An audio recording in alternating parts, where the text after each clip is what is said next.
어머니, 김장김치가 너무 맛있네요. 저희 부모님 댁에 김치가 다 떨어졌는데 집에 갈 때 갖고 갈게요. 사돈댁에 이 김치는 내가 우리 가족 먹으라고 만든 거야. 그걸 너희 부모님께 가져가겠다는 말이 그렇게 쉽게 나오는 거니? 어머니, 요즘 누가 직접 이렇게 김장을 해요? 부모님께서도 힘드신데 가족끼리 좀 도와야 하는 거 아닌가요? 가족끼리 도와야 한다는 말 내가 정말 진심으로 하는 말이니? 네가 나한테 한 행동은 벌써 잊은 거야? 어머니, 그건 그때 상황이 그런 거고요. 지금은 부모님께 김치가 필요해서 가져가려고 하는 거잖아요. 그게 그렇게 화내실 일이에요? 화낼 일이냐고? 내가 허리가 끊어질 듯 고생하며 담근 김치를 너희 부모님께 가져가겠다는 게 그렇게 당연한 거니?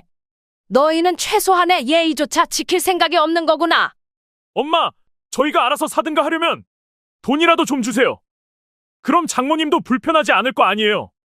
돈까지 요구한다고? 이게 너희가 말하는 가족의 모습이야? 어머니, 그렇게까지 화내실 일인가요? 부모님 댁에 좀 나눠주는 게 그렇게 큰 문제예요? 아니면 어머니께서 저희 부모님을 무시하시는 거예요? 내가 지금 누구를 무시한다고 했니? 나는 너희 부모님을 무시한 적 없어. 하지만 니네들 태도는 나를 무시하는 걸 넘어서 조롱하고 있네. 어머니가 그렇게 생각하신다면 제가 더 할 말은 없네요. 그럼 저희가 알아서 해결할게요. 하지만 어머니가 좀 더 이해심이 있으셨다면 좋았겠네요. 뭐라고? 아니 도대체 아들과 며느리는 왜 이런 말을 아무렇지도 않게 할까요? 저에게 거짓말까지 한 걸 들키고도 저렇게 뻔뻔한 이야기를 하는 아들 부부가 황당하고 어이가 없고 억울해서 사연 주신 순옥 씨입니다. 가족이라 믿었던 아들과 며느리의 이런 태도는 도대체 어디에서 비롯된 걸까요? 어떤 내용의 이야기인지 바로 들어보겠습니다. 안녕하세요. 전라남도의 작은 농촌 마을에 사는 68세 장순옥입니다. 저는 젊은 시절부터 농사를 지으며 평생을 흙과 함께 살아왔습니다. 땅을 일구고 채소를 키우며 매일 자연과 교감하는 삶은 제게 커다란 행복과 보람을 가져다 주었습니다. 그런데 요즘 저는 큰 고민에 빠져 있습니다. 아들 집안 문제로 인해 몸도 마음도 많이 지쳐 있는 상황입니다. 제가 심혈을 기울여 준비한 김장김치와 관련된 일로 며느리와 갈등이 시작되었고 그로 인해 가정의 평화가 흔들리고 있습니다. 오늘은 저의 가족 이야기와 이 사건의 전말을 여러분께 들려드리려 합니다. 혹시 저의 경험이 누군가에게는 위로가 되거나 교훈을 줄 수 있기를 바랍니다. 이야기를 듣고 따뜻한 위로의 말씀과 댓글을 남겨주시면 큰 힘이 될 것입니다. 구독과 좋아요도 꼭 부탁드립니다. 저는 전라남도의 한적한 농촌 마을에서 태어나고 자랐습니다. 결혼 후에도 남편과 함께 농사를 지으며 두 아이를 키웠습니다. 남편은 저보다 2살 많은 박민수였는데 부지런하고 따뜻한 성격으로 마을 사람들에게도 신망이 두터웠습니다. 저희는 작은 논밭을 가꾸며 근근히 생활했지만 아이들만큼은 부족함 없이 키우고 싶다는 마음으로 밤낮 없이 일했습니다. 아들은 서울의 양말 공장에서 일하고 딸은 결혼 후 타지로 나갔습니다. 아이들이 성장하면서부터 우리 부부는 더욱 서로 의지하며 농사일에 매진했습니다. 특히 남편은 김장철만 되면 가장 바빠졌습니다. 저희 집은 마을에서도 김치 맛이 좋기로 소문이 났거든요. 김치를 나누며 마을 어르신들과 웃음을 나누는 남편을 볼 때마다 마음이 뿌듯했습니다. 아이들 이야기를 조금 더 하자면 아들 지훈이는 어릴 때부터 성실한 성격으로 공부도 꽤 잘했습니다. 하지만 집안 형편상 대학은 포기하고 바로 일을 시작해야 했습니다. 다행히 성실함 덕에 직장에서도 인정받아 서울에서 자리를 잡게 되었고 결혼 후에는 예쁜 며느리 미진이를 만나 손주 준영이까지 낳았습니다. 며느리는 사무직에서 일하다가 출산 후 전업주부가 되었고 저희 가족은 그럭저럭 화목하게 지냈습니다. 그 시절은 저에게 가장 행복한 시간이었습니다. 매년 김장철이면 아이들과 손주가 내려와 온 가족이 함께 김치를 담갔습니다. 큰 대야의 배추를 소금에 절이고 양념을 묻히는 동안 웃음이 끊이지 않았습니다. 특히 손주는 조그만 손으로 배추잎에 양념을 묻히며 저와 눈을 맞추곤 했습니다. 이렇게 다 함께 모여 음식을 만드는 것은 단순히 김치를 담그는 일이 아니라 가족애를 나누는 순간이었어요. 하지만 어느 해부턴가 이런 풍경이 조금씩 변하기 시작했습니다. 아들과 며느리가 바쁘다는 이유로 김장에 참여하는 시간이 줄어들었고 손주는 어리다는 이유로 집에 남기 시작했습니다. 그때는 요즘 사람들이 다 바쁘니까 하며 대수롭지 않게 생각했습니다. 그러나 한 해 한 해 이런 일이 반복되다 보니 저도 모르게 서운한 마음이 들기 시작했습니다. 특히 며느리는 매번 사정이 생겨 직접적인 도움커녕 형식적으로 인사만 하고 돌아가곤 했습니다. 며느리는 요즘은 이렇게 대량으로 김치를 담그는 집이 별로 없어요라며 무심히 말하곤 했습니다. 그럴 때마다 저는 요즘 젊은 사람들은 우리 세대와 다르니까라며 스스로를 다독였습니다. 그러던 중 남편이 몇 년 전에 세상을 떠나면서 저의 삶은 크게 변했습니다. 그동안 모든 일을 함께하던 남편이 떠나자 제게 남은 것은 텅 빈 집과 농사일 뿐이었습니다. 특히 김장철이 다가오면 남편의 빈자리가 더욱 크게 느껴졌습니다. 매년 같이 하던 김장도 이제는 혼자 준비해야 한다는 사실이 버겁게 다가왔습니다. 그래도 아이들이 내려오면 조금이나마 힘이 될 거라 기대했는데 그마저도 점점 희미해졌습니다. 며느리가 김장철마다 보여주는 냉소적인 태도와 무관심은 제게 큰 상처가 되었습니다. 그래도 손자 준영이와 놀며 위안을 얻으려 했습니다. 아이의 웃음소리가 제 삶의 낙이었기 때문입니다. 이렇게 우리의 평화롭던 일상에 미묘한 변화가 일어나고 있었습니다. 그리고 이 작은 균열이 결국 커다란 갈등으로 번지게 될 줄은 미처 알지 못했습니다. 김장철이 돌아오면 마음이 더 바빠집니다. 배추를 절이고 양념을 준비하며 온몸이 땀에 젖어가던 그날 며느리가 집에 왔습니다. 평소 같으면 반가웠겠지만 들어오는 모습이 예사롭지 않았습니다. 한쪽 팔에 하얀 깁스를 하고 있었기 때문입니다. 어머니, 제가 며칠 전에 손목을 삐었어요. 그래서 김장은 못 도와드릴 것 같아요. 그 말을 들은 순간 놀라움이 앞섰습니다. 저는 다급히 다가가 그녀의 깁스를 살펴봤습니다. 어쩌다가 이렇게 됐어. 많이 아팠겠구나. 깁스 위로 손을 얹었을 때 느껴지는 차가운 감촉에 정말 다쳤구나 싶었지만 그녀의 얼굴에는 어딘가 어색한 표정이 떠올라 마음 한구석이 무거워졌습니다. 이 상황이 어쩐지 이상했지만 그런 생각이 잘못된 것이라 믿고 싶었습니다. 몸은 이미 지칠 대로 지쳐 있었지만 그래도 다쳤다니 이해하려고 애썼습니다. 하지만 혼자서 모든 김장 준비를 해야 한다는 생각이 스치자 서운한 마음이 살짝 올라왔습니다. 속으로만 생각했지만 그 작은 서운함은 제 가슴 속에 깊게 자리 잡았습니다. 이 중요한 시기에 다치다니 하늘도 참 야속하구나 라는 생각이 들더군요. 며느리는 거실 소파에 앉아 있었습니다. 휴대폰을 만지작거리며 메시지를 보내는 모습이 눈에 들어왔습니다. 반면 저는 주방에서 허리가 휘어질 정도로 무거운 배추를 뒤집고 있었습니다. 뜨거운 땀이 이마를 타고 흘러내렸고 손끝은 배추 절이는 물에 젖어 거칠어지고 있었습니다. 문득 일을 멈추고 고개를 들어 거실을 보았습니다. 며느리는 휴대폰 화면을 바라보며 빠르게 문자를 쓰고 있었습니다. 저는 속으로 손목이 그렇게 아프다면 어떻게 저렇게 능숙하게 메시지를 보낼 수 있을까? 라고 생각했지만 입 밖으로 내뱉을 수는 없었습니다. 혹시라도 오해라면 괜한 말로 며느리에게 상처를 줄까봐 두려웠습니다. 그렇지만 마음속에 작은 불씨처럼 생긴 의심은 사라지지 않았습니다. 땀에 젖은 손으로 다시 배추를 뒤집으며 그래, 다쳤다는데 내가 너무 예민하게 반응하는 건지도 모르겠네. 김장 준비는 밤이 늦도록 끝나지 않았습니다. 주방은 김장 재료로 뒤덮였고 온몸은 녹초가 되어갔습니다.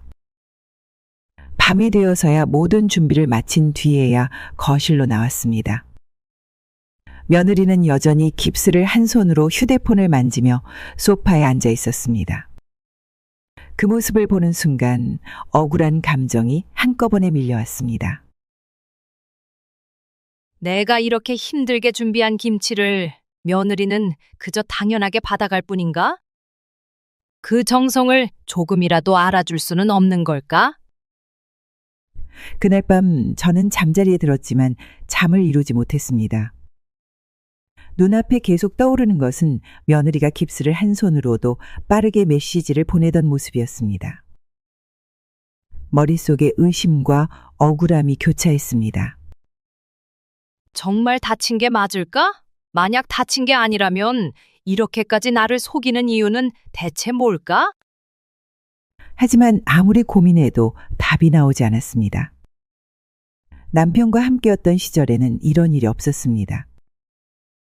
그는 항상 제 곁에서 힘이 되어 주었고 김장을 할 때도 함께 웃으며 힘을 나누었습니다. 지금은 그 빈자리가 너무 크게 느껴졌습니다. 혼자서 모든 것을 감당해야 한다는 사실이 저를 더 외롭고 힘들게 만들었습니다. 그리고 그 작은 균열이 점점 커지며 저와 며느리 사이의 신뢰를 흔들기 시작했습니다. 그날의 사건은 단순히 김장을 돕지 않은 문제로 끝나지 않았습니다. 이 작은 일이 더 큰 갈등의 씨앗이 될 줄은 그때는 미처 알지 못했습니다. 다음 날 김장 준비는 계속되었습니다. 며느리는 여전히 거실에 앉아 깁스를 핑계로 움직이지 않았습니다. 저는 아무 말도 하지 않았지만 속에서는 어제부터 자리 잡은 의심이 뜨겁게 타오르고 있었습니다.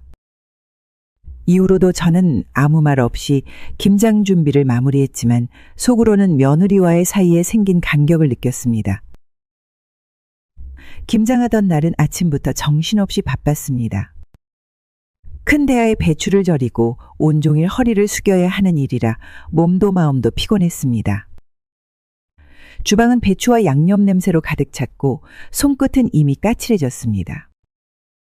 혼자서 김장 준비를 하며 시간을 보내고 있을 때 며느리 미진이가 거실에서 조용히 앉아 있는 모습이 문득 생각났습니다. 점심쯤이 되자 피곤함이 몰려와 잠시 숨을 고르기 위해 주방에서 나왔습니다. 그런데 거실은 어쩐지 조용했습니다. 미진이가 앉아 있을 줄 알았는데 멀리서 인기척이 느껴지지 않았습니다. 낯선 조용함에 이상한 기분이 들었습니다. 조심스럽게 고개를 돌려 현관 쪽을 살펴보니 며느리가 작은 가방을 들고 신발을 신고 있었습니다. 옷차림은 평소 집에 있을 때와 달리 단정하게 외출을 준비한 모습이었습니다. 조용히 집을 나가려는 듯 행동 하나하나가 어딘가 급해 보였습니다. 미진아, 어디 가려고 하는 거니? 갑자기 들린 제 목소리에 며느리는 움찔하며 멈춰섰습니다. 손에 들고 있던 가방을 들썩이며 잠시 머뭇거리다가 작게 대답했습니다. 어머니, 잠깐 시내에 다녀오려고요. 급히 필요한 물건이 있어서요.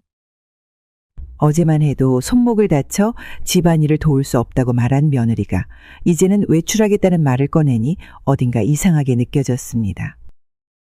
손목이 그렇게 불편하다던 사람이 정말로 물건을 들을 수 있을까? 아니면 나만 속이고 있는 건가라는 생각이 머리를 스쳤습니다. 손목은 괜찮아진 거야? 외출하려면 아직 무리가 되는 거 아니니? 며느리는 고개를 끄덕이며 자신 있게 대답했습니다. 네, 어머니 금방 다녀올게요. 걱정하지 않으셔도 돼요. 온종일 혼자서 배추를 절이고 무거운 대야를 옮기며 김장을 준비하는 제 모습이 떠올랐습니다. 며느리가 신발을 신고 문을 열 때 갑자기 이웃 아주머니가 문 밖에서 나타났습니다. 어머, 미진 씨 나가려고요. 순옥 씨는 혼자서 김장 준비하느라 바쁜데 어디 가세요? 갑작스러운 이웃의 물음에 며느리는 멈칫하며 어색하게 웃었습니다. 아, 네. 잠깐 시내에 다녀오려고요. 급한 일이 있어서요. 이웃은 고개를 갸웃거리며 저를 보았습니다. 김장하는 날엔 다 같이 도와야 재미있는데 말이죠. 순옥 씨, 혼자 하니까 힘드시죠? 들으며 저는 억지 미소를 지었지만 속은 더욱 복잡해졌습니다. 며느리가 문을 나서는 모습을 바라보며 답답한 마음에 김치냉장고 앞으로 돌아갔습니다.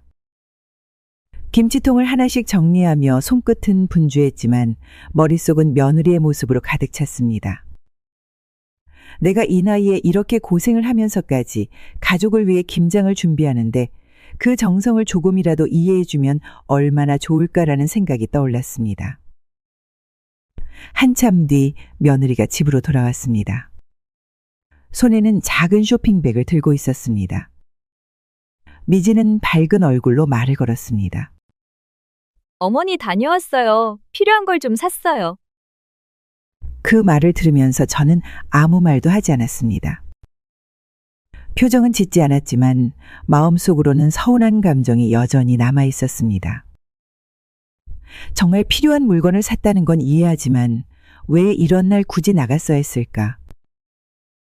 내가 조금이라도 기대했던 마음이 너무 컸던 걸까? 그날 저녁 혼자 앉아 일을 마무리하며 생각에 잠겼습니다. 결국 가족이라는 것은 서로 이해하고 돕는 것이란 걸 다시 생각하게 되었습니다. 하지만 이해한다는 것은 결코 쉽지 않다는 사실도 깨달았습니다. 며느리의 뒷모습이 눈앞에 떠오르며 마음 한편이 무거웠지만 저는 스스로에게 말을 걸었습니다. 그래, 오늘의 이 일도 언젠가는 좋은 추억이 될 날이 오겠지. 나도 이제 조금 더 내려놓고 이해하는 법을 배워야겠구나. 그날 이후로도 김치 냉장고를 열 때마다 그날의 일이 떠오르곤 했지만 저는 점차 그것을 받아들이기로 했습니다. 가족이란 완벽하지 않아도 서로를 위해 조금씩 노력하는 존재라는 것을 깨닫는 데는 시간이 필요하니까요. 며칠이 지난 후에 며느리가 찾아왔습니다. 어머니, 저 왔어요. 조심스럽게 문을 열고 들어온 며느리는 팔에는 여전히 깁스를 하고 있었습니다. 그 모습에 가슴이 답답해졌지만 저는 애써 그런 기분을 누르고 자리에서 일어섰습니다. 어쩐 일이니? 손목은 좀 괜찮아졌니? 며느리는 고개를 살짝 끄덕이며 가방을 내려놓았습니다. 하지만 어딘가 미안한 기색이 가득한 얼굴이었습니다. 잠시 망설이던 며느리는 작게 한숨을 쉬고 말을 꺼냈습니다. 어머니, 저희 어머니가 요즘 많이 아프세요. 김장을 못 하셨다는데 제가 김치 좀 가져가도 될까요? 그 말을 듣는 순간 그동안의 고생과 정성이 한순간에 가벼워지는 듯한 기분이 들었습니다. 배추를 절이고 양념을 만들며 허리가 휘도록 준비했던 김장이 떠오르며 서운한 감정이 올라왔습니다. 내가 이렇게 힘들게 만든 김치를 가져간다고? 그것도 아무런 준비 없이라는 생각이 머릿속에 맴돌았습니다. 하지만 입으로는 다른 말을 했습니다. 그래, 아프시다니 당연히 챙겨야지. 그 말 뒤로는 순간의 정적이 흘렀습니다. 멍하니 며느리를 바라보며 마음속이 어지러웠습니다. 며느리가 어렵게 꺼낸 부탁이었음을 알기에 쉽게 거절할 수는 없었지만 정성껏 담근 김치가 너무 가벼워 보인다는 생각이 들었습니다. 김치를 담은 냉장고 앞으로 다가갔습니다. 무거운 김치통을 꺼내며 손끝에 느껴지는 묵직한 무게가 마음에 깊은 울림을 주었습니다.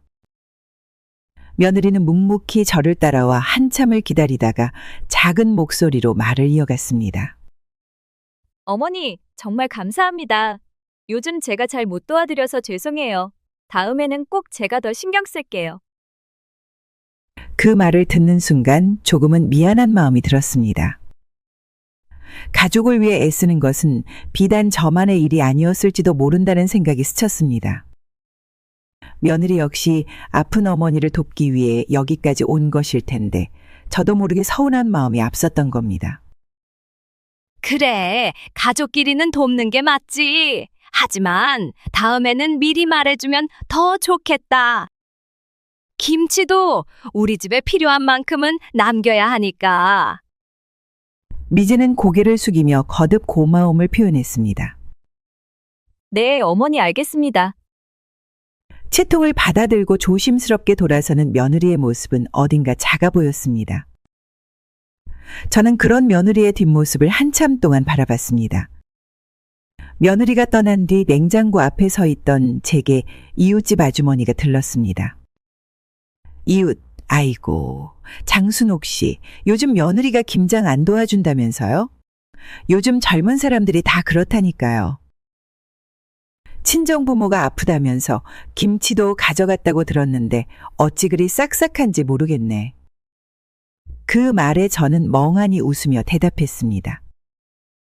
순옥, 가족끼리 서로 돕는 거니까요. 하지만 마음 한편이 다시 무거워졌습니다. 이웃들의 이런 말이 며느리를 더 미워하게 만드는 것은 아닐까 하는 생각이 들었습니다. 며칠 전부터 마을을 지날 때마다 어딘가 이상한 기분이 들었습니다. 평소처럼 마주치는 이웃들이 반가운 인사를 건네는 대신 어색하게 웃으며 시선을 피하거나 수군대는 모습을 보였습니다.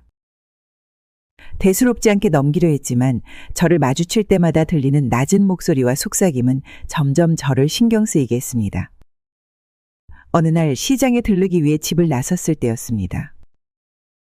골목길을 지나는데 담 너머에서 들려오는 이웃 아주머니들의 대화가 제 발걸음을 멈추게 했습니다. 낮고 조용한 목소리였지만 저에 대한 이야기를 하고 있음이 분명했습니다. 장순옥 씨, 정말 고생 많으셔. 근데 들었어? 며느리가 김장하러 내려왔던데 그런 애한테 돈 달라고 했다며? 그런 얘기 나도 들었어. 손목을 다쳤다더니 김장까지 돕고 돈까지 주고 간 거야? 그 말을 듣는 순간 머리가 멍해졌습니다. 돈을 줬다고? 그런 적은 없는데 대체 왜 이런 소문이 난 걸까? 심장이 두근거리고 가슴이 답답해졌습니다. 숨을 깊이 들이쉬어도 그 답답함은 가시지 않았습니다. 요즘 젊은 사람 같지 않게 참 싹싹해. 그러게 말이야. 김장하느라 그렇게 고생하고 시댁도 챙기고 말이야. 더 이상 그 말을 들을 수 없었습니다. 발걸음을 돌려 집으로 돌아오며 마음속에서는 억울함과 분노가 교차했습니다. 내가 이렇게 고생하며 김장을 했는데 왜 이런 오해를 받아야 하는 걸까? 누군가 의도적으로 험담을 한 건가? 아니면 며느리가 무심코 그런 말을 한 걸까? 집에 도착한 뒤에도 마음이 진정되지 않았습니다. 김치를 담가내던 손길도 멈췄고 머릿속은 온통 이웃들의 말로 가득했습니다. 내가 이렇게 힘들게 만든 김치가 정성스러운 마음을 전달하기는커녕 왜 이런 오해로 돌아오는 걸까? 그날 저녁 며느리가 평소처럼 밝은 표정을 짓고 들어오는 며느리를 보며 마음 한편에서 쌓여있던 감정이 더 커졌습니다. 며느리가 편안하게 웃으며 들어오자 저는 숨을 깊이 들이쉬고 차분히 물었습니다. 미진아, 요즘 마을에서 너에 대해 이상한 소문이 돌고 있더라. 내가 김장도 잘 도와주고 나한테 돈까지 주고 갔다던데. 왜 그런 얘기를 하겠어요? 소문이 잘못된 거예요. 며느리의 당황한 표정에 순간적으로 혼란스러웠습니다. 거짓말을 하는 것처럼 보이지 않았지만 이웃들이 했던 말이 계속 머릿속을 맴돌았습니다. 저는 며느리의 말을 믿어야 할지 아니면 이웃들의 말을 믿어야 할지 고민스러웠습니다. 그렇다면 이런 소문은 대체 왜 돌고 있는 거니? 내가 마을 사람들에게 그런 얘기를 듣는 게 얼마나 부끄러운 일인지 아니? 며느리는 고개를 숙이며 작은 목소리로 대답했습니다. 어머니, 제가 정말 그런 말을 하지 않았어요. 아마 누군가 오해를 했거나 말을 잘못 전한 것 같아요. 제가 그런 의도를 가졌다면 여길 어떻게 와요? 그 말을 들으며 저는 깊은 한숨을 내쉬었습니다. 억울하고 서운한 마음이 쉽게 가라앉지 않았지만 며느리의 말을 믿고 싶기도 했습니다. 가족이란 서로를 믿는 것이 중요하다는 사실을 알고 있었기에 이 순간만큼은 판단을 내리는 것이 어렵게 느껴졌습니다. 다음 날 저는 마을 회관으로 갔습니다. 이웃들과 만날 때마다 저를 향해 던지는 눈빛과 태도가 변한 이유를 직접 묻고 싶었습니다. 이웃들에게 물었습니다. 어제 들은 이야기가 사실인지 알고 싶습니다. 내가 돈을 받았다는 말은 사실이 아니에요. 대체 이 소문은 어디서 시작된 겁니까? 이웃들은 서로 눈치를 보며 당황한 표정을 지었습니다. 그중 한 명이 나섰습니다. 아, 그런 말이 어디서부터 퍼졌는지는 모르겠어요. 그냥 동네에서 그런 얘기가 오가길래. 저희가 잘못했네요. 사실 확인도 안 하고 말을 옮겼어요. 정말 죄송해요. 그제야 저는 모든 게 단순한 오해와 잘못된 소문에서 시작된 것임을 깨달았습니다. 억울했던 마음은 조금씩 풀리기 시작했지만 여전히 씁쓸함은 남아 있었습니다. 주말 아침 며느리와 아들 그리고 손자가 집에 왔습니다. 오랜만에 온 가족이 모인 날이라 저는 이틀 전부터 음식을 준비했습니다. 손자 준영이가 좋아하는 감자전과 떡볶이, 며느리와 아들이 좋아한다던 묵은지, 김치찜까지 모두 정성 들여 만들었습니다. 김치도 꺼내고 손수 담근 나물 반찬도 하나 둘 식탁 위에 올렸습니다. 손자가 뛰어다니는 모습에 웃음이 나왔고 오랜만에 가족들이 둘러앉아 함께 식사할 것을 생각하니 마음이 따뜻해졌습니다.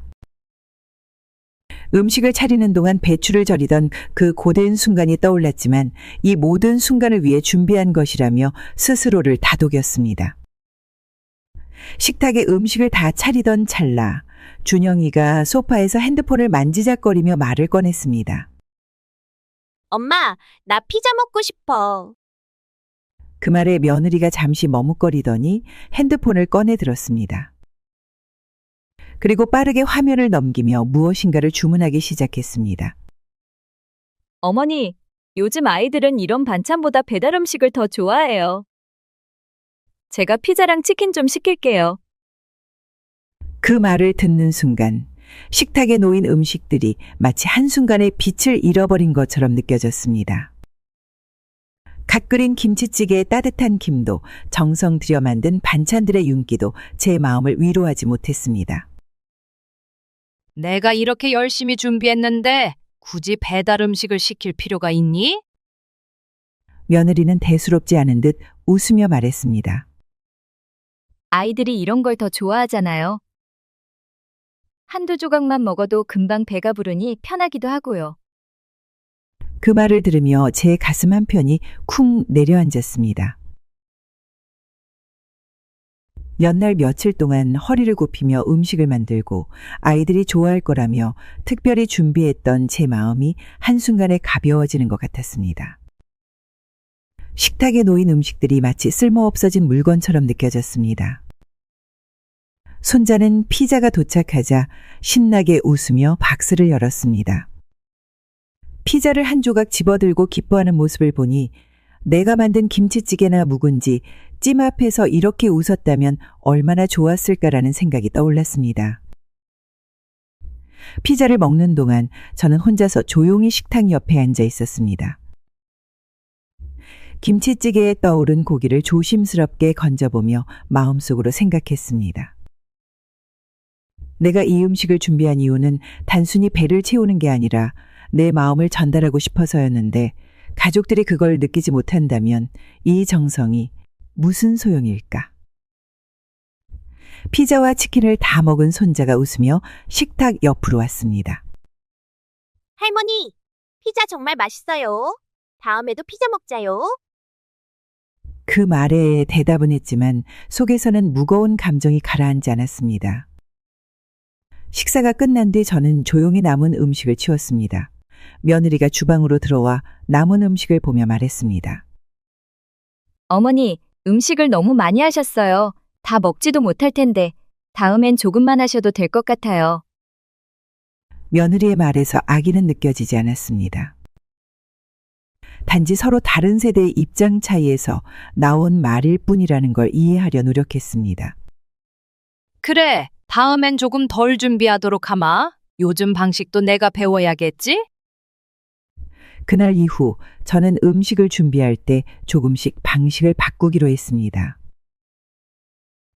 아이들이 좋아하는 음식도 함께 올리고 전통적인 것과 새로운 방식을 함께 어우르는 법을 배워가기로 했습니다. 가족을 사랑하는 마음은 변하지 않았지만 그 사랑을 전하는 방법은 조금씩 변해갈 수 있다는 것을 알게 된 날이었습니다. 그래도 며느리가 아이와 함께 와서 김치 맛을 보고 갔으니 그것만으로도 괜찮다고 스스로를 위로하며 조용히 하루를 보냈습니다. 그런데 그날 오후 동네에서 자주 보던 소녀가 골목길에서 저를 불렀습니다. 머뭇거리던 소녀는 저를 보며 어딘가 불안한 눈빛으로 다가왔습니다. 할머니, 혹시 며느리가 인터넷에 올린 글 보셨어요? 그 말을 듣는 순간 저는 놀라 멈칫했습니다. 아니, 무슨 글인데? 소녀는 제 얼굴을 보며 조심스럽게 휴대폰 화면을 제게 보여주었습니다. 그 화면에는 며느리가 소셜미디어에 올린 글이 띄워져 있었습니다. 다친 손목으로 강제로 김장까지 했습니다. 정말 힘들었지만 어쩔 수 없이 했어요. 이게 가족인가요? 그 글을 읽는 순간 손이 떨리고 숨이 가빠졌습니다. 저는 한동안 말도 하지 못하고 휴대폰 화면만 멍하니 바라봤습니다. 소녀는 저를 보며 작게 말을 덧붙였습니다. 사람들이 댓글로 할머니 욕을 하는 것 같아서 너무 속상해서 알려드려야겠다고 생각했어요. 저는 아무 말도 하지 못한 채 고개만 끄덕였습니다. 집으로 돌아오는 길은 유난히 멀게 느껴졌습니다. 머릿속에는 며느리가 쓴 글과 사람들이 남긴 댓글 내용이 뒤섞이며 어지러웠습니다. 정말 내가 강제로 김장을 시켰다고 생각한 걸까? 며느리가 다친 손목을 걱정하며 아무 말도 하지 않았는데 왜 이런 글을 올린 걸까? 집에 도착해도 마음은 진정되지 않았습니다. 며칠 동안 아프고 힘들었던 몸이 이 순간 더 무겁게 느껴졌습니다. 소녀가 보여준 댓글에는 저를 비난하는 말들이 많았습니다. 요즘 시대의 며느리를 강제로 일시키다니 너무하네. 이런 시댁은 진짜 없어져야 돼. 그런 글을 보며 억울함이 가슴 속에서 끓어올랐습니다. 며칠 전까지 가족을 위해 김치를 담가내며 느꼈던 모든 정성과 사랑이 한순간에 부정당한 것 같았습니다. 억울함과 분노가 뒤섞인 감정이 가슴 속에서 끌어올랐지만 어떻게 해결해야 할지 몰라 손만 덜덜 떨렸습니다. 며칠 뒤 여전히 손에 깁스를 하고 있는 며느리가 집에 아이와 함께 왔습니다. 아이의 웃음소리가 들렸지만 제 마음은 쉽게 가라앉지 않았습니다. 며느리를 보자마자 저는 깊은 숨을 내쉬며 조심스럽게 물었습니다. 손목은 괜찮니? 언제까지 해야 하는 거야? 병원에서 한 달은 해야 한다고 하네요. 그런데 말이다. 미진아, 내가 인터넷에 올린 글을 봤다. 강제로 김장을 했다는 그 말이 정말 내 진심이니? 며느리는 깜짝 놀라며 고개를 들었습니다. 어머니, 그건 농담처럼 쓴 거예요. 사람들이 장난스럽게 글을 쓰길래 저도 그냥 따라 쓴 건데. 그 말을 들으며 저는 며칠간 눌러왔던 감정이 터져나올 것만 같았습니다. 내가 그렇게 쉽게 쓴 글이 내가 얼마나 억울하게 느꼈을지 생각은 해봤니? 사람들이 그 글을 보고 내가 너를 강제로 일을 시켰다고 믿는다면 그건 얼마나 부끄러운 일인지 아니? 며느리는 저를 보며 작은 목소리로 대답했습니다. 죄송해요. 어머니 그냥 단순히 관심 끌려고 쓴 거예요. 신경 쓰지 않으셔도 됩니다. 사람들은 어머니가 누군지 아무도 몰라요. 걱정 마세요. 아무도 날 모르니까 걱정하지 말란 말을 이렇게 뻔뻔하게 할 수 있다는 애인 게 놀라웠습니다. 그동안 아무 문제 없이 지냈었는데 이런 글들을 쭉 올리고 있었던 것일까요? 어느 날 이웃 아주머니 한마디는 조를 송두리째 흔들어 놓았습니다. 어머, 며느리 손목 괜찮아졌나요? 며칠 전엔 깁스도 없이 잘 다니시더라고요. 그 말에 저는 귀를 의심했습니다. 깁스 없이 다닌다고요? 이웃은 아무렇지 않게 대답했습니다. 네, 제가 시장에서 본 것 같아서요. 아이고, 괜한 말을 했나? 어쩌지? 그 말을 듣고도 저는 아무 대답을 할 수 없었습니다. 집으로 돌아오는 길, 며느리가 손목이 아프다며 깁스를 하고 일을 못하겠다고 했던 모습이 머릿속에서 계속 맴돌았습니다. 정말 손목이 다친 게 아니었던 걸까? 아니면 이웃이 잘못 본 걸까? 집에 도착해서도 마음이 진정되지 않았습니다. 며칠 동안 허리를 굽혀가며 무거운 배추를 옮기고 양념을 만들며 고생했던 기억이 떠올랐습니다. 내가 이렇게 힘들게 김장을 했는데 며느리가 날 속였다면 그건 도저히 용서할 수 없는 일 아니야? 그날 저녁 며느리가 집에 왔습니다. 밝은 얼굴로 들어오는 며느리를 보자마자 그동안 눌러왔던 감정이 한꺼번에 터져나올 것 같았습니다. 저는 더 이상 참지 못하고 차갑게 물었습니다.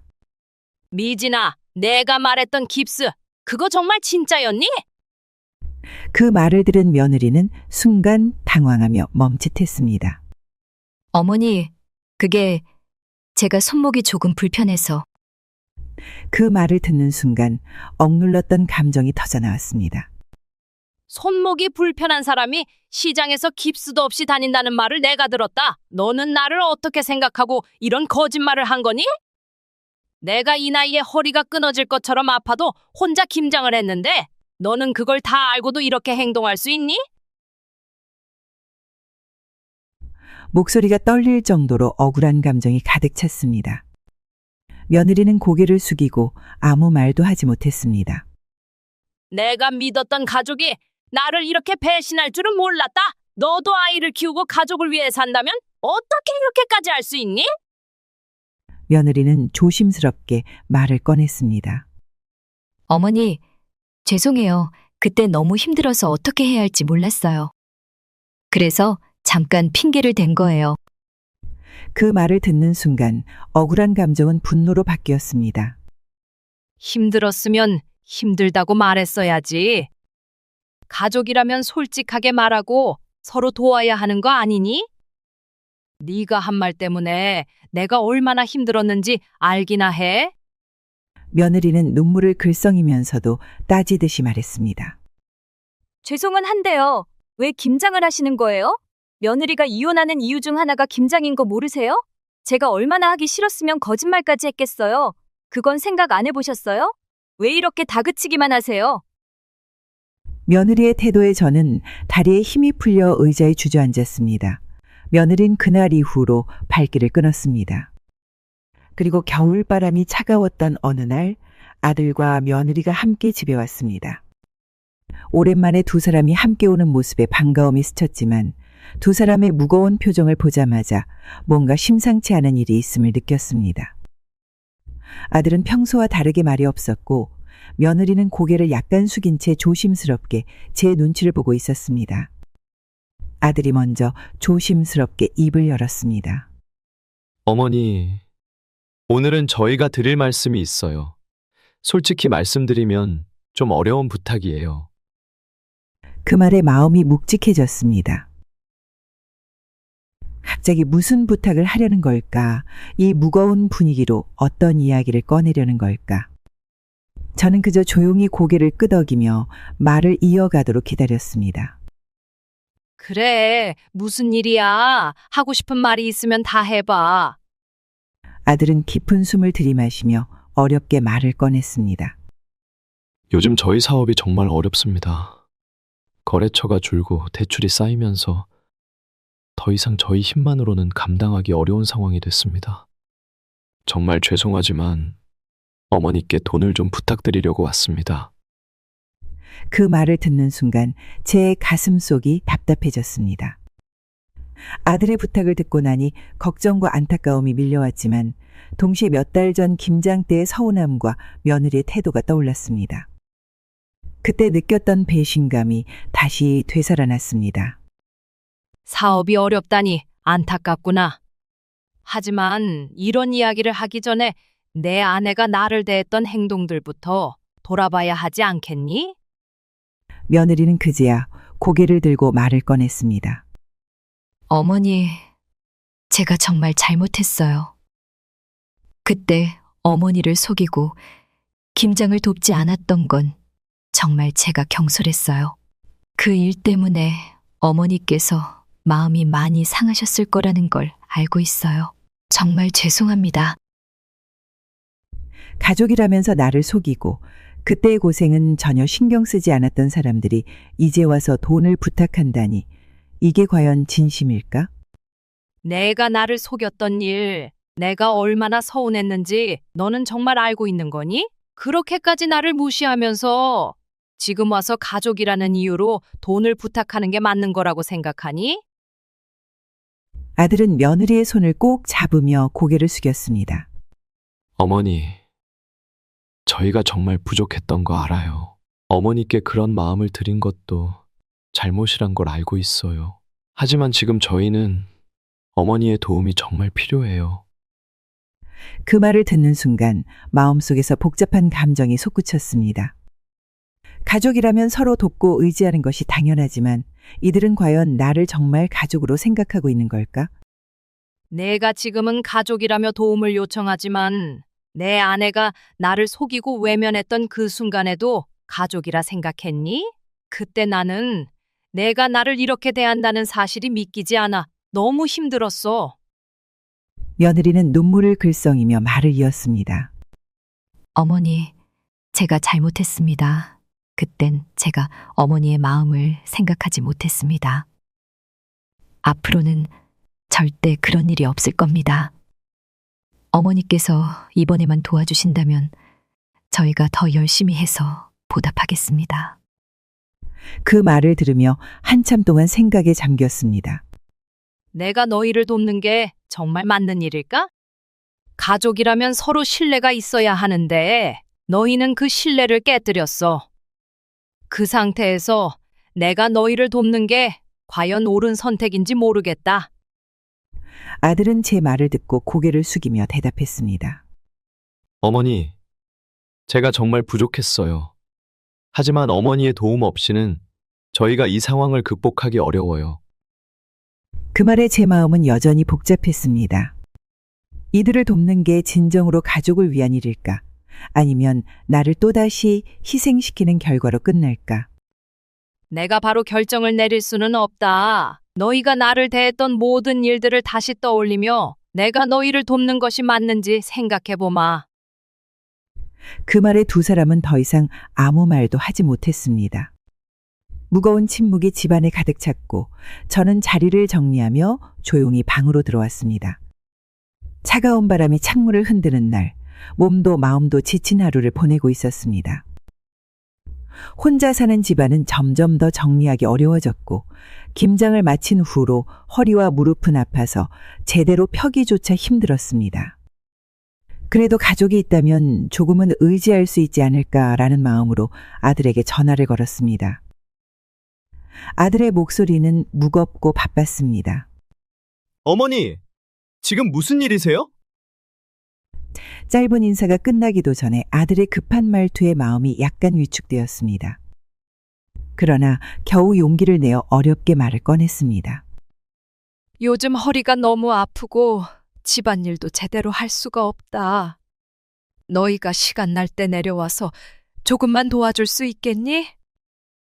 아들은 잠시 뜸을 들이는 듯 하더니 짧게 대답했습니다. 어머니, 저희도 요즘 너무 바빠요. 어머니가 힘드시다면 이웃집에 도움을 요청하시는 게 좋을 것 같아요. 그 말을 듣는 순간 마음속에서 무언가 뚝 끊어지는 소리가 들리는 듯 했습니다.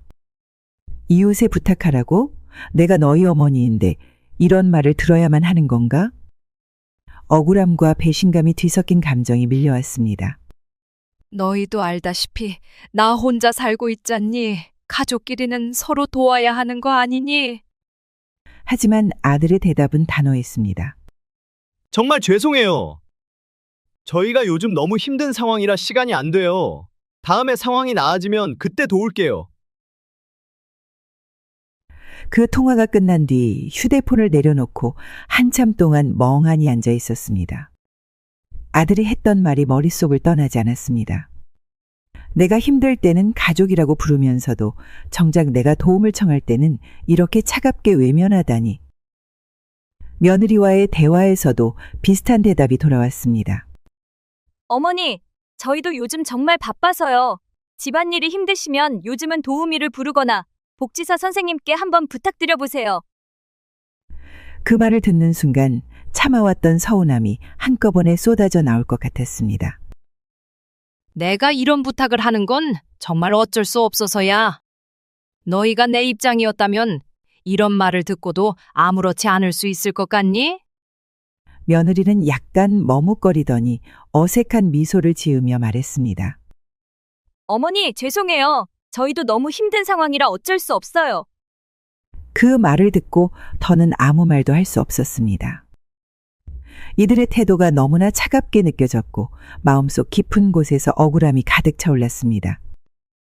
내가 이렇게까지 힘들게 살아온 세월이 이들에게는 아무 의미 없는 것처럼 보이는 걸까? 가족으로서 내가 기대했던 것은 지나친 욕심이었을까? 그날 밤 혼자 방에 앉아 지난 세월을 떠올렸습니다. 아들을 키우며 고생했던 날들, 며느리와의 갈등 속에서도 가족이라는 이유로 견뎠던 시간들이 머릿속에 스쳐 지나갔습니다. 그러나 지금은 그런 시간들이 아무런 의미도 없는 것처럼 느껴졌습니다. 다음 날 아들에게 마지막으로 전화를 걸어봤습니다. 내가 정말 힘들어서 그래. 지금 당장 큰 도움이 아니더라도 조금이라도 내 상황을 이해해 줬으면 좋겠구나. 그러나 아들의 대답은 변함없었습니다. 정말 죄송한데요. 지금 가기 싫다니까. 자꾸 왜 그래요? 그 짧은 대답에 더 이상 무슨 말을 해야 할지 몰랐습니다. 아들과의 대화가 끝난 뒤 다시 방에 앉아 깊은 한숨을 내쉬었습니다. 그날 이후 저는 더는 아들과 며느리에게 도움을 요청하지 않았습니다. 그들의 말과 태도가 떠오를 때마다 가슴 한편이 싸늘해지고 마음이 무거워졌습니다. 내가 이렇게까지 외면당하며 살아야 하는 건가? 라는 생각이 머릿속에서 떠나지 않았습니다.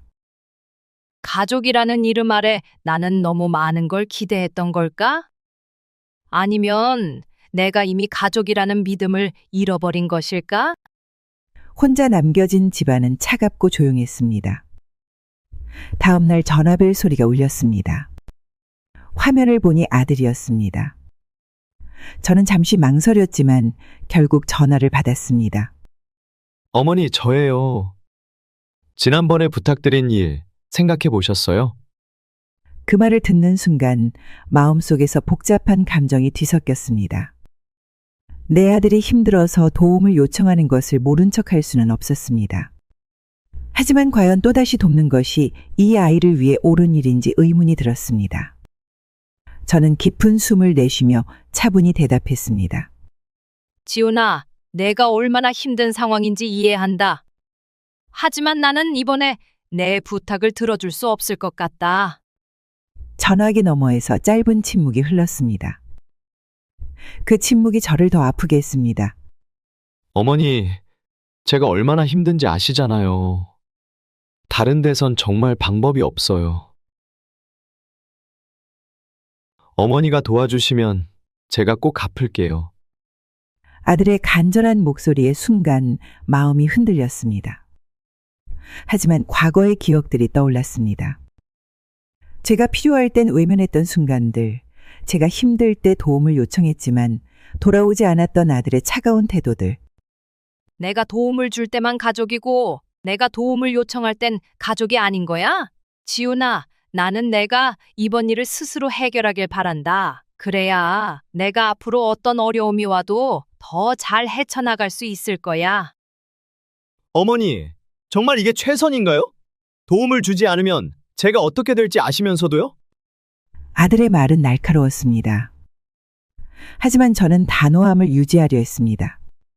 나는 너를 돕고 싶지 않아서가 아니야. 내가 항상 내 뒤를 봐주는 것이 너를 위해 옳은 길이 아니라는 걸 알기 때문이야. 가족은 서로를 위해야 하지만 그건 서로 책임질 준비가 되어 있을 때 가능한 일이야. 아들은 짧게 대답했습니다. 알았어요. 어머니의 생각이 그렇다면 더 말씀드리지 않을게요. 전화를 끊은 뒤 한참 동안 휴대폰을 내려놓지 못했습니다. 가슴 한편이 아렸지만 이 결정이 아들을 위해 필요하다고 스스로를 다독였습니다. 그날 이후로 아들 부부는 연락도 방문도 없습니다. 하지만 삶을 살다 보면 우리가 가장 믿고 의지했던 사람들이 가장 큰 상처를 주는 순간을 경험하게 됩니다. 그것이 특히 가족이라면 그 상처는 단순한 서운함을 넘어 삶 전체를 흔드는 깊은 아픔으로 다가옵니다. 가족이라 믿었던 사람들에게 외면당했을 때 내 마음은 찢어지는 것 같았어. 가족이니까 당연히 내 곁에 있을 거라 생각했던 내가 너무 순진했던 걸까? 그런 질문을 수없이 반복하며 저도 스스로를 원망했습니다. 하지만 결국 깨달은 건 하나였습니다. 상처를 준 사람들을 기다리며 내가 더 깊은 고통 속에 머물러 있는 건 내 삶을 위한 선택이 아니라는 사실입니다. 내가 아들 부부를 기다리며 기대를 놓지 못했던 건 결국 나를 더 힘들게 하는 일이라는 걸 알았어. 그래서 이제는 멀리 하기로 했어. 내가 나를 더 아끼기로 한 거야. 이 이야기를 듣는 여러분도 혹시 누군가에게 비슷한 상처를 받았던 적이 있나요? 그런 순간에도 그 사람들에게서 한 번쯤 따뜻한 태도를 기대하며 스스로를 다독였던 기억이 있나요?